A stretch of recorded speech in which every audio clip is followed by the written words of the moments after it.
Dobrodošli v Šokestu. Z vami sem Petra Kalan in to je prvi slovenski podcast, ki ima ime bolj šokantno od vsebine. Moram priznati, da sem imela pred današnjim pogovorom kar malo treme. Tiste treme, ki jo občutiš do človeka, ki ga zelo spoštuješ. In vesela sem, da je v moji družbi ženska, podjetnica, mati 3 otrok, oseba, ki jo je Slovenija spoznala v najhujših trenutkih njenega življenja. Z mano je Nina Grilc. Lepo pozdravljena. Hvala. Kako si? V redu, pestro, že skoraj poletno. Ne morem mimo vprašanja, kaj si počela z roko. To verjetno ni deskarska poškodba, glede na letni čas. Ne, ni deskarska, je pa kolesarska, tako da blizu. Zdaj, jaz tako kot vsakega gosta sem tudi tebe prosila, če sabo prineseš nekaj predmetov, ki ti veliko pomenijo oziroma imajo posebno vrednost, pa me kar zanima, če poveš, kaj si prinesla. Prva stvar, po moje precej očitna, je v bistvu tale bord, ki smo ga ustvarjali z otroci oziroma so ga otroci nekako sami narisali in ga je potem Barton, ki je bil tudi nekako družina Maretova druga, so ga potem tudi sproducirali v 150 bordov. To je res pač ena taka res pomembna in posebna stvar, ki smo jo v bistvu v tem času imeli priložnost njemu posvetiti. Tudi v bistvu to, da so otroci, da sta Max pa ima sama dva zrisala ta bord, da sta v to vključila tudi ta lasko. Cel ta bord je v bistvu njuna zgodba očeja.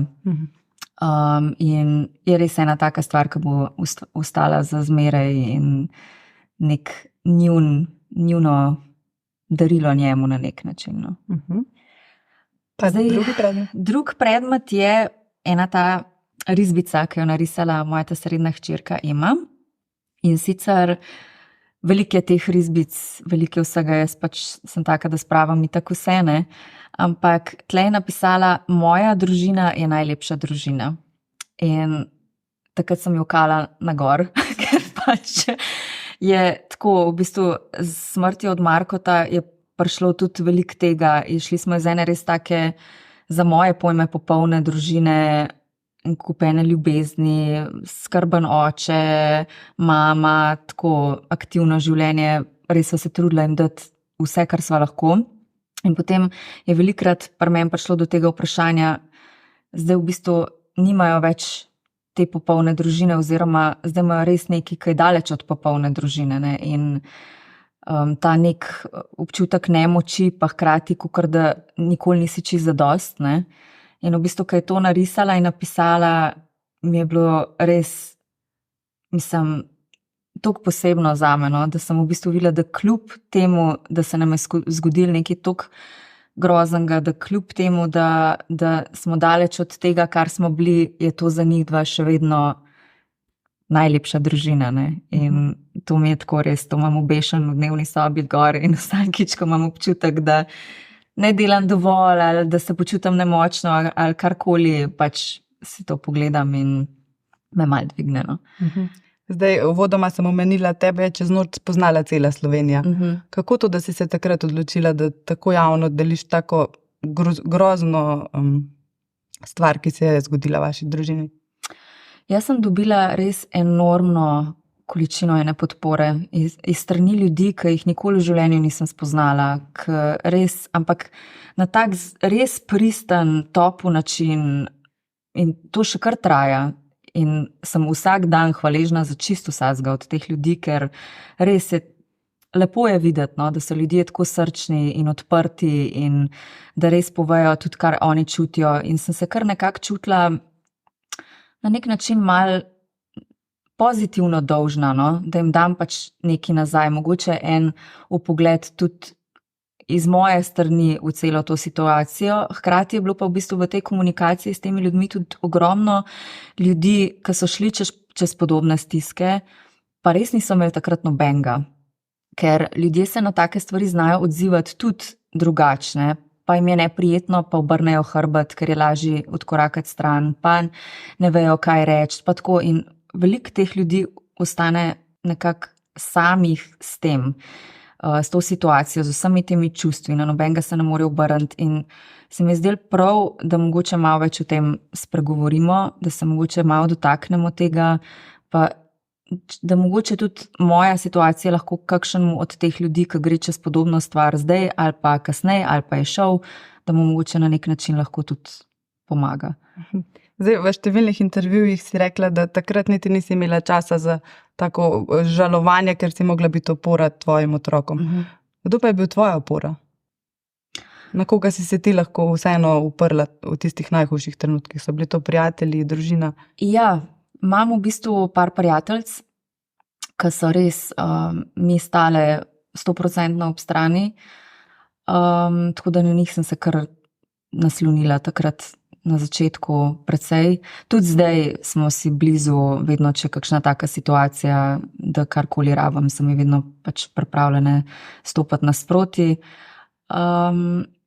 Ja, na nek način pa, kakor so otroci, pač veliko potrebujejo, veliko jim je treba dati, ne morem se absolutno ne jaz na njih naslanjati, ker se pač rabijo oni name, ampak na nek način pa so tudi neke vrste mogoče diverzija.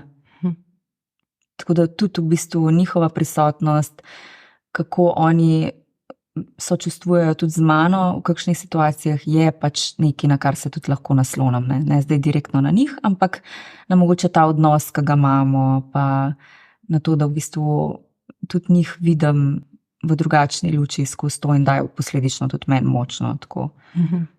Zdaj, ko se je pripetila ta grozljiva nesreča, si bila visoko noseča. Se sploh spominjaš tega obdobja? Kako sploh zbereš moč za dojenčka? Ali ti črpaš moč iz tega?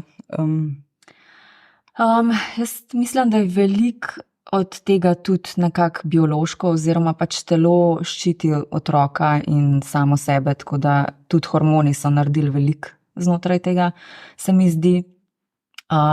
Je pa res, da to je tak šok v resnici, da jaz vedno pravim, nobena reakcija ni napačna, pa nobena ni ta prava, ker v tistem trenutku res vsak odreagira zelo individualno.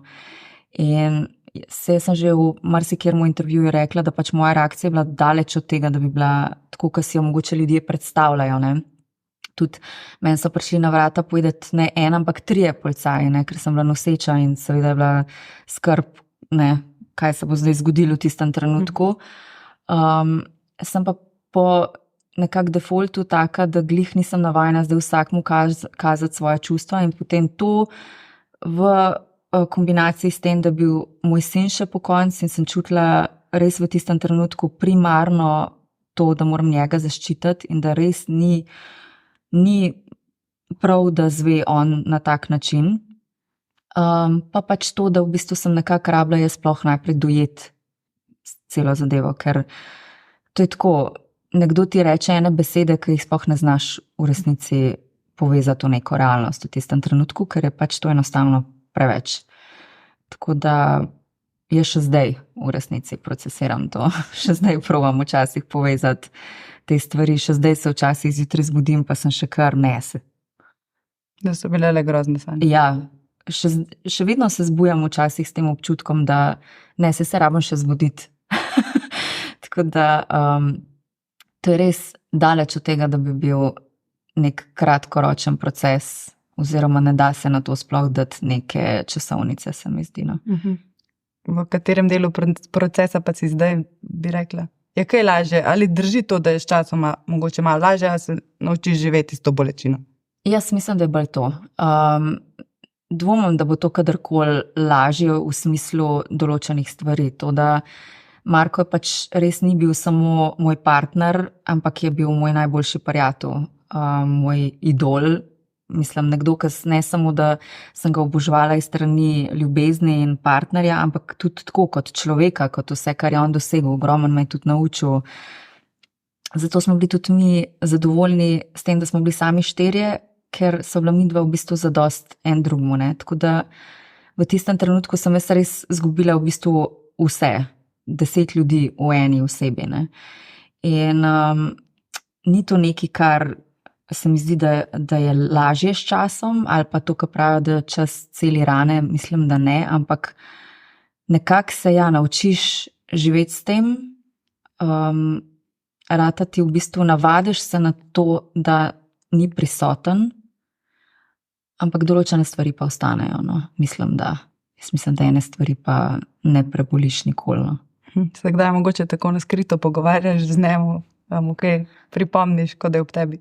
Ja, jaz si drznem verjeti, moram si drzniti verjeti, da obstaja nekaj po smrti.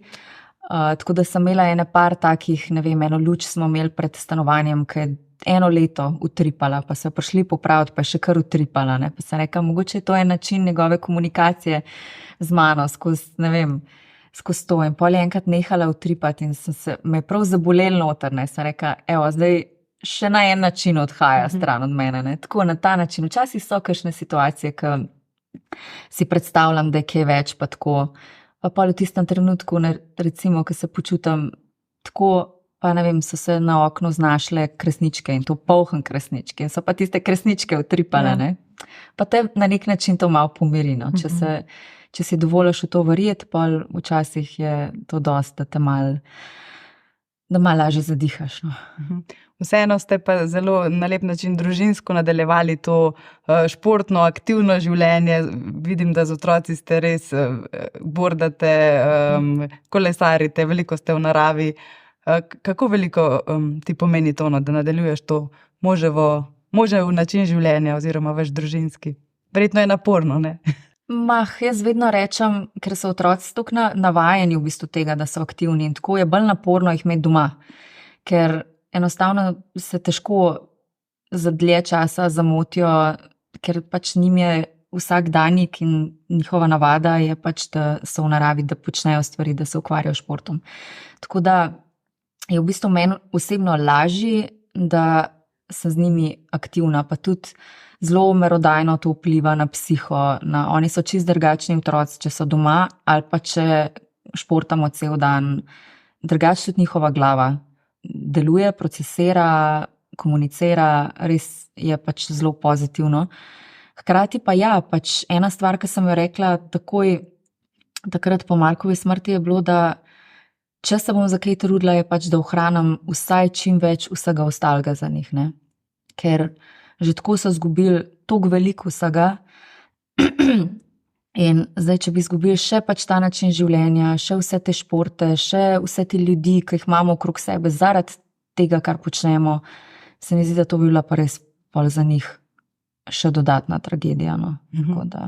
Kot sem v začetku omenila, res smo te spoznali žal v zelo krutih življenjskih okoliščinah. Kdo pa je Nina Grilc, ko se ne pojavlja v tem kontekstu Marka Grilca? Kdo je Nina Grilc kot individualna oseba? Kaj te veseli? Kakšne sanje si imela kot otrok? Zdaj kot otrok, jaz sem vedno mislila, da bom neka igralka ali pa pevka ali pa kaj se smo vse, sanjale kot punčke o tem. Imela sem različna obdobja v življenju, veliko sem se ukvarjala z glasbo. Tudi kot otroci smo imeli predstave gledališke, ki sem igrala v njih. Pol je bil en obdobje, ki sem se ukvarjala s konji, pa sem rada jahala. Pa tako, različna obdobja, različne stvari so se mi dogajale, vedno sem si pustila odkrivati nove stvari, nisem bila nikoli tako zapečatena v eno stvar. Tako da pol pa nekako s časom v bistvu je prišel Marko, pa otroci, pa sem se zavestno odločila potem v eni točki, da je družina tisto, kar sem si pa v resnici najbolj želela, vedno. Jaz sem vseeno otrok ločenih staršev in tako res mi je bilo to, se mi zdi nekje v ozadju primarni cilj v življenju, imeti družino, imeti partnerja, ki se imava rada, imeti neko to celico. Tako da mi pol v bistvu sploh ni bilo težko nekako ko so otroci zagrabili za to bordanje po Markotu, mi res ni bilo, nisem rabila niti dvakrat pomisliti v resnici, da sem se še jaz vrgla v to noter. Zelo pozno si se naučila bordati. Zelo pozno, tako da vse je mogoče. Ampak tako nekako naravno je prišlo to. In moram reči, da zdaj nikoli si nisem mislila, da bom pa v tem toliko uživala, dejansko v bordanju, ampak res gore imajo eno tako neverjetno moč in tudi ta šport je res lepno. Tako, jaz seveda ga ne prakticiram na tak način, kot ga je Marko v svojih letih, pa kakor ga njegovi prijatelji, ne skačemo zdaj čez 40 metrske skakalnice, ampak je pa ti pa da zelo veliko, res, že same gore, sneg, tisto sonce, ljudje, ki se s tem ukvarjajo, tako, res tudi v tem zdaj zelo, zelo uživam. So vsi 3 otroci športni navdušenci, radi grejo na sneg? Ja, sploh ta Mičkena, mislim, je stara 1 leto pa pol, ampak jaz vedno rečem, ona je kopija Markota v toliko velikih stvareh. In ja, vleče, prime skate, pa ga vleče sama ven, pa leze na kolo od Maxa, ki je 10-krat prevelik, pa pol joka, če ne more gor, pa tako. Itak, ne, ona bi rada vse počela, kar ona dva počneta. Tako da ja, definitivno sta pa, se pravim, bolj kot navdušenca imajo to nekaj čist vsakdanjega, no. Tako da jaz mislim, da bi zelo težko živela brez tega, no. Zdaj, prej si omenila petje. Moram priznati, da sem kar 2-krat prebrala, ko sem vedela, da se bo Nina Grilc udeležila slovenske popevke. Prej si mi zaupala, da si tudi ti mogla 2-krat preveriti. Če lahko razložiš to zgodbo. Ja, v bistvu je bil, ta komad je napisal en moj prijatelj, pa njegov prijatelj, no. Leta 2021 sta mi ga predstavila, sred leta, to je bilo pred Markovo nesrečo, je rekel on, daj prid v studio pač en demo posnet, imam en komad, se mi zdi, da bi tvoj glas ful pasal na njega. Sem rekla, okej. Mi sva skupaj delala v enem studiu, kjer smo sinhronizirali, pa jaz sem imela režijo nekaj časa čez, pa tako. Tako da sva s tem v bistvu nekako se povezala skozi to. Ja, in pol v bistvu je ta komad stal, ne, nad se ni potem s tem zgodil in me par mesecev nazaj kliče prav, dej, a bi midva še enkrat posnela ta komad, bi jaz to nekam prijavil, tako vse je bilo dost nekako, jaz nisem niti ne vem kaj spraševala, no. Tako da ja, pol cel ta proces se je zgodil, ko me kliče potem en čist X prijatelj mi pošlje v bistvu screenshot objavljenih imen izbranih, ne. Tako da sem tudi jaz mogla 2-krat. No, dobro, nisem bila edina. Boš pa nastopila. Bom pa jeseni nastopila. Te bomo videli tako, na odru. 9. septembra bo popevka, tako da bom nastopila, se ful veselim, tako ena taka lušna izkušnja. Zaenkrat proces v to izkušnjo je bil ful prijeten, no. Tudi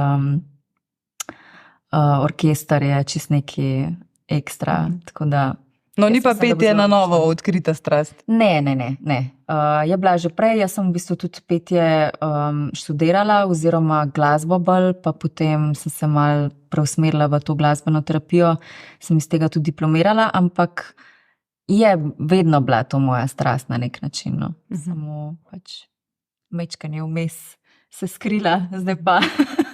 Kaj pa to spletno vplivništvo, kako se pa v tem svetu znajdeš, si kar nekako padla v ta posel?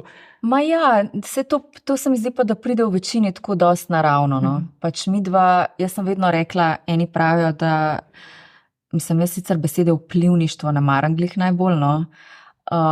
Ampak se mi zdi, da, ne vem, ne želim vplivati na ljudi kot na ta način, se mi zdi, da smo res vsi individualni, ampak se mi zdi pa zelo lepo, če lahko komu odprem kakšno novo obzorje ali pa da kdo rad, ne vem, se s tem poistoveti ali pa zase kaj odnese od tega. Mi smo vedno v bistvu nekako zelo pristno dajali te svoje vsebine gor, tako skozi bordanje, Marko, vse, kar je posnel, je bilo, nikoli ni bilo, res je bilo tako iz ozadja, no. Tudi otroci zelo dolgo niso niti vedeli, da se karkoli dogaja.